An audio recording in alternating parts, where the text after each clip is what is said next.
Hello friends, আজকে আপনাদেরকে দেখাবো মাইক্রোটিক ওএস কীভাবে আপনি ভার্চুয়াল পিসিতে সেট আপ দেবেন বা আপনার ফিজিক্যাল পিসিতে সেট আপ দেবেন। তো তার জন্য যেটা আপনাদের করতে হবে, মাইক্রোটিকের ডাউনলোড এই সাইট থেকে আইএসওটা ফার্স্টে ডাউনলোড করে নিতে হবে। তারপরে যদি সিডিতে বার্ন করে নিতে চান তাহলে এখান থেকে এই আইএসওটা ডাউনলোড করে নিতে পারেন। আর আপনার যদি ভার্চুয়াল বক্সে সেট আপ দিতে হয় তাও এখান থেকে আইএসওটা ডাউনলোড করে নিতে পারেন। তো আমরা যেটা দেখাবো সেটা হচ্ছে, আজকে আমরা আগে থেকেই আমাদের আইএসওটা ডাউনলোড করা আছে, এখন জাস্ট ভার্চুয়াল মেশিনের ভিতরেই আমি আইএসওটা সেট আপ দেবো, তার কনফিগার করতেছি। তো আপনি মাইক্রোটিক সেট আপ দেবেন আপনার ভার্চুয়াল বক্সে, মিনিমাম আপনি উইন্ডোজ এক্সপি বা উইন্ডোজ 7 সেট আপ দেওয়ার জন্য যে কনফিগারেশন লাগে ওইটুক হইলেই হবে। তো বাট আপনি যখন ফিজিক্যাল পিসিতে সেট আপ দেবেন তখন কিন্তু আপনার মাইক্রোটিকের ইউজার অনুযায়ী আপনাকে র্যাম, প্রসেসর এই জিনিসগুলা ডিফাইন করে নিতে হবে। তো ধরুন আমরা এক্সপির একটা কনফিগারেশন এখান থেকে নিয়ে নিলাম, তো র্যামটা আমি একটু বাড়াই নিলাম। আর ভার্চুয়াল যে ডিস্কটা হবে সেটা 10 GB হইলে আমার হবে, কিন্তু বেশি করে লাগে না, কারণ আমাদের মাইক্রোটিকের ওএস অনেক হালকা। তো মেশিন তৈরি হয়ে গেল, স্টার্ট দিলাম। তো এখন এখান থেকে আমাদের ফার্স্ট কাজ, সম্ভবত আপনারা জানেন কীভাবে ভার্চুয়াল বক্সে ওএস সেট আপ দিতে হয়। তো আমি ফার্স্ট আমার মাইক্রোটেক ওএসটা দেখা যাচ্ছে, আমি 5.2টা দিব এই কারণে যে আজকে আপনাদেরকে একসাথে ক্র্যাক করাটাও শিখাই দেবো, কীভাবে আপনি মাইক্রোটেক ওএস সেট আপ দেওয়ার পরে ক্র্যাক করবেন। তো আমার কাছে 5.2 পর্যন্তই আছে, 6 বা তার উপরে ভার্সনগুলো নাই। 5টা সিলেক্ট করলাম, স্টার্ট।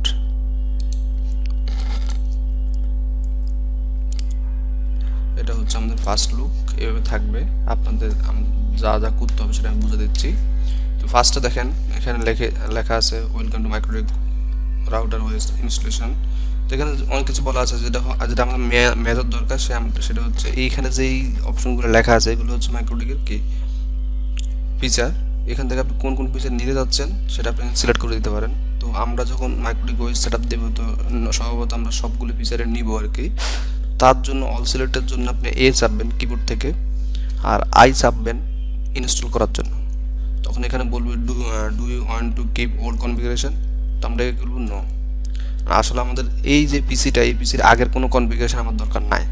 তো এখন বলতেছে আপনার অল ডাটা ইরেজ হয়ে যাবে। তো আসলে আমাদের ওই যে হার্ড ডিস্ক আমরা তৈরি করছি বা যে হার্ড ডিস্ক আমাদের ওএসের জন্য রাখছি, ওই হার্ড ডিস্ক আমাদের দরকার নাই।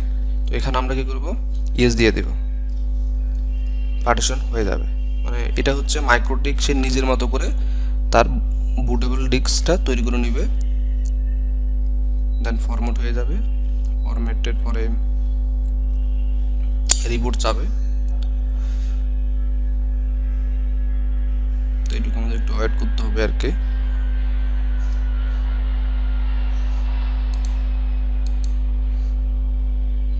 ইনস্টলেশন হচ্ছে।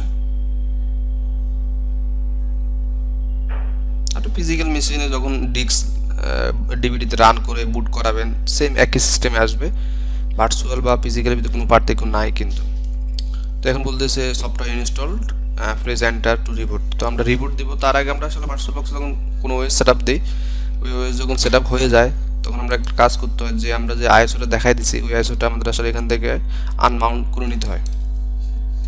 আমরা এখান থেকে এটা সিলেক্টটা উঠাই দিলাম, কারণ হচ্ছে কি আমরা যদি রিবুট দিই সে আবার নতুন করে সে কিন্তু ওই আইএসওটাই বুট করাবে। সে আমাদের ওটা তো দরকার নাই, কারণ আমাদের সেট আপ হয়ে গেছে, এখন জাস্ট মাইক্রোটিকটা অন হলে হবে। তো আমি কিবোর্ড থেকে এন্টার প্রেস করলাম, ভার্চুয়াল বক্সটা রিবুট নেবে। ওকে, সম্ভবত যদি সব কিছু আমাদের ঠিক থাকে লগ ইন অপশনটা চলে আসবে।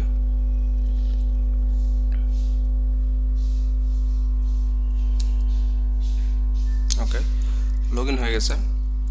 তো আমরা এখানে ফার্স্ট লগ ইনের জন্য অ্যাডমিন মানে অ্যাডমিন হচ্ছে ইউজার নেম, পাসওয়ার্ড ব্ল্যাঙ্ক থাকবে, কারণ এটা মাইক্রোটিক ওএস তৈরি করার সময় ইউজারের ফার্স্ট যে ইউজার হয় ওইটা কোনো পাসওয়ার্ড দেওয়া থাকে না। তো এখানে আপনারা আসলে দেখতে পাচ্ছেন যে রাউটার হ্যাজ নো, আমার মাউস এখানে আসতেছে না, সেটা দেখা যাচ্ছে router has no OS you have 23 hours এত মিনিট, মানে 24 ঘন্টা আসলে আপনার এই ওএসটা রান থাকবে আর কি।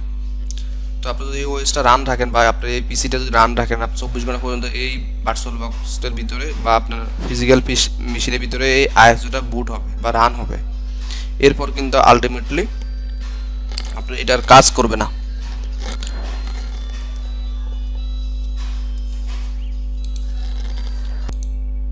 তারপর বুঝতে পারছেন যে 24 ঘন্টা আমার এই ওয়েবসটা রান হবে। তো আমরা আসলে যেটা করতে হবে সেটা হচ্ছে একটা লাইসেন্স আপনি কিনে নিতে হবে এই ভার্চুয়াল ওএসের জন্য, বা আপনি ফিজিক্যাল পিসিতে যদি মাইক্রোডিকটা সেট আপ দেন, একটা লাইসেন্সের লেভেল কিনে নিতে হবে। তো আজকে আমরা দেখবো সেই লাইসেন্সটা আসলে 5.20 জন্য যে ক্র্যাকটা আমি ইউজ করবো সেটা কীভাবে ইউজ করতে হয় ওই জিনিসটা। তো আমরা আগে ইনবক্স দিয়ে আমাদের মাইক্রোডিকটা দেখে লগ ইন করার চেষ্টা করতে পারি কিনা। তো আপনারা এখানে দেখতে পাচ্ছেন যে আমার উইনবক্সে কোন মাইক্রোডিক আসে নাই।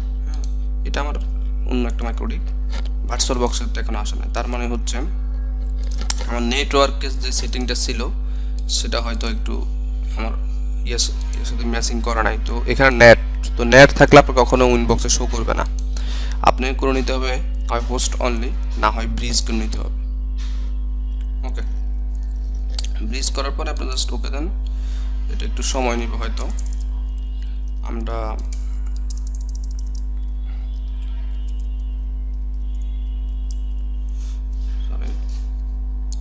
মাইক্রোডিকটা একটু রিবুট দিয়ে নিচ্ছি। আশা করি এবার আমাদের উইনবক্সে চলে আসবে।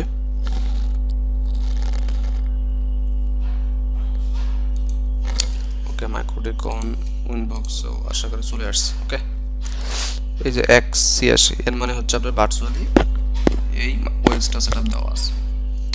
ওকে, তো এখানে যেটা করতে হবে, এখানে এই আইপির এগেইনস্টে যে ম্যাক আছে, আপনি ম্যাক দিয়েও লগ ইন করতে পারবেন।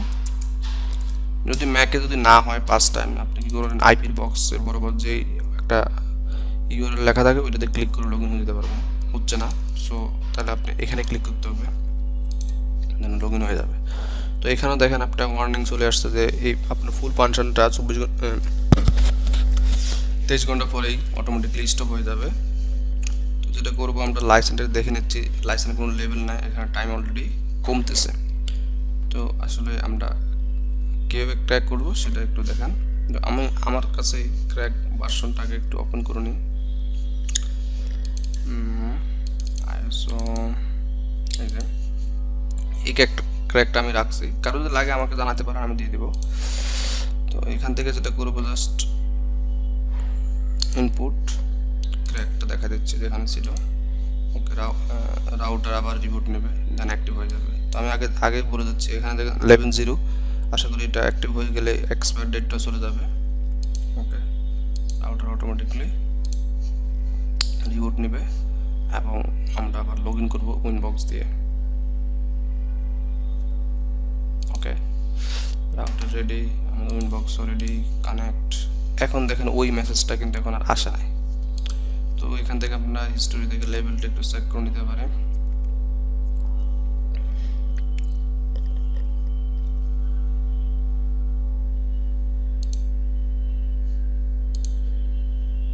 লাইসেন্স, ওকে, এখন দেখেন আপনার লাইসেন্স 6 হয়ে গেছে, আপগ্রেডও হয়ে গেছে, সফটওয়্যার নাম্বারটা দেওয়া আছে, আর এখানে এক্সপায়ার কোনো ডেট নাই। সো আপনি এখন এই মাইক্রোডিকটা আপনি আনলিমিটেড ইউজ করতে পারবেন। তো এখানে একটা ইন্টারফেস দেখতে পাচ্ছেন, আমি মাইক্রোডিকে ভার্চুয়াল বক্সে একটা ইন্টারফেস দিচ্ছি, বিদায় এখানে একটা দেখাচ্ছে। আপনি যে কয়টা ইন্টারফেস নেবেন ওই কয়টা ইন্টারফেসেই আপনার রাউটারের ভিতরে শো করবে। তো আশা করি আজকে যে বিষয়টা আপনাদেরকে দেখালাম সেটা হচ্ছে কীভাবে ভার্চুয়াল বক্সের ভিতরে মাইক্রোডিকের ওয়েসটা সেট আপ দিতে হয় এবং উইনবক্স দিয়ে লগ ইন করা এবং ক্র্যাক করা, কীভাবে আপনি লাইসেন্সটা আপনি আসলে আপগ্রেড করবেন বা আপনাদের কোথাও লাইসেন্স কারো কাছ থেকে ম্যানেজ করতে পারেন, সেটা ইউজ করতে পারবেন। তো আজকের মতো আশা করি এখানেই শেষ। তো কোনো কনফিগে যদি আপনাদের নেক্সট টাইম দরকার হয় আমাকে মেসেজ করতে পারেন, আমি ট্রাই করব ওই কনফিগারটা করে দেওয়ার জন্য। তো আজকের মতো এখানেই শেষ। আল্লাহ হাফেজ।